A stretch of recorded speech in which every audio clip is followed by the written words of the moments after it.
आपको स्टेट से कह रहा हूं, पूरे हिंदुस्तान में विधानसभा के चुनाव, लोकसभा के चुनाव चोरी किए जा रहे हैं। और इनकी आखिरी साजिश यह है कि बिहार में एसआईआर करके नए वोटरों को जोड़कर, वोटरों को काटकर ये बिहार का चुनाव चोरी करें। और मैं और हम सब स्टेट से आपको कहने आए हैं कि हम इन्हें ये चुनाव चोरी नहीं करने देंगे।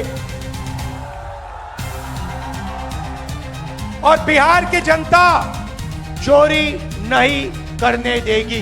क्यों? क्योंकि गरीबों के पास, कमजोर लोगों के पास सिर्फ वोट है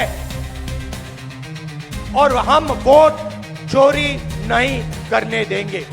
और जो इलेक्शन कमीशन कर रहा है पूरे देश को मालूम है, अब ये बात छुपी नहीं है। और अब हम ये चोरी नहीं करने देंगे।